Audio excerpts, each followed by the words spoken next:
Bonjour à tous, c'est Charles et bienvenue dans Flashback, votre podcast qui retrace l'histoire des sports américains. Et aujourd'hui, on prend la machine à remonter le temps et on retourne le jour où Bill Russell a joué son dernier match en carrière. En ce 5 mai 1969, Bill Russell, icône de la NBA et des Boston Celtics, joue son dernier match en carrière. Mais pas n'importe lequel. Il s'agit d'un Game 7 des finales. À l'époque, la NBA est bien différente de celle d'aujourd'hui.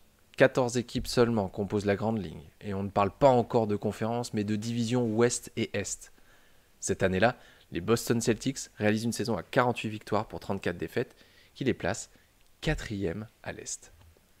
En demi-finale de conférence, les Celtics écartent les Sixers du duo Bill Cunningham-Al Greer 4-1. Ils battent ensuite les New York Knicks 4-2 pour s'offrir une finale de rêve face aux Los Angeles Lakers. Par ailleurs, Bill Russell est entraîneur-joueur de cette équipe. Encore une fois, cela montre vraiment qu'on était sur une autre époque de la NBA. Et il est également le premier entraîneur afro-américain d'une équipe de sport américaine. Le casting de leur adversaire, des Lakers, est hallucinant avec en figure de proue un Big Three de légende. À la main, on retrouve The Logo, Jerry West. Il est accompagné par l'ailier Elgin Baylor, le tout avec Wilt Chamberlain dans la raquette qui vient d'arriver cette saison-là. Sacrée bonne équipe quand même. Les Californiens sont favoris. Mais cette finale ira jusqu'en 7 matchs, dû à la persévérance de Bill Russell et sa bande. Le 5 mai 1969, le Forum d'Inglewood doit accueillir le couronnement de ses Lakers face aux ennemis verts. C'est en tout cas ce que croit, dur comme fer, le propriétaire des Lakers à l'époque, Jack Kent Cooke. Pour rendre la fête encore plus belle, il fait accrocher des ballons au plafond et demande à ce qu'un mot soit laissé sur chaque siège de la salle. Il comporte les inscriptions suivantes. Quand, et non pas si, les Lakers gagnent le titre, des ballons seront relâchés du plafond. La fanfare de USC interprétera Happy Days Are Here Again et le commentateur Chick Hearn interviewera Elgin Baylor, Jerry West et Wilt Chamberlain dans cet ordre précis.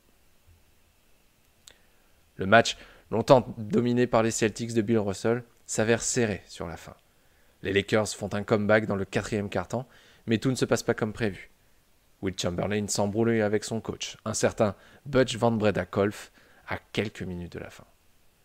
Vexé, le coach des Lakers a l'inspiration de mettre sur le banc le grand Wilt, alors qu'il réalisait un gros match à 18 points et 27 rebonds. Il ne reviendra pas sur le parquet et l'impensable se produit. Les Boston Celtics arrachent la victoire 108-106, avec en tête Bill Russell à 6 points, mais surtout 21 rebonds. Les ballons ne bougeront pas du plafond, et la fête est gâchée par Bill Russell et ses copains. Avant le match, au courant de cette histoire, il avait lâché à ses coéquipiers. « Je crois que ces ballons vont rester au plafond ce soir. » Jerry West finit un Game 7 de légende avec, mouillez-vous bien la nuque, 42 points, 13 rebonds et 12 passes.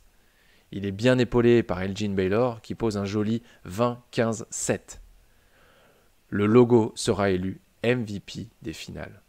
Et il restera donc dans l'histoire comme étant le premier récipiendaire du trophée, mais le seul à avoir perdu les finales. Un traumatisme qui le marquera à tout jamais, car il dira plus tard. Pendant 3 semaines, je n'ai plus parlé à qui que ce soit. Je n'en pouvais plus. C'était le pire moment de toute ma vie. Jusqu'à son dernier match, Bill Russell a montré la légende qu'il était. Il remporte sa 11e bague en 13 saisons, record qui restera sans doute intouchable. Il quitte la scène NBA sur une victoire, en Game 7 des finales, à l'extérieur, chez l'ennemi juré, et bat par la même occasion son plus grand rival. Il y a pire comme sortie, hein, vous trouvez pas ? J'espère que cet épisode vous a plu, et on se retrouve dès demain pour un nouvel épisode de Flashback.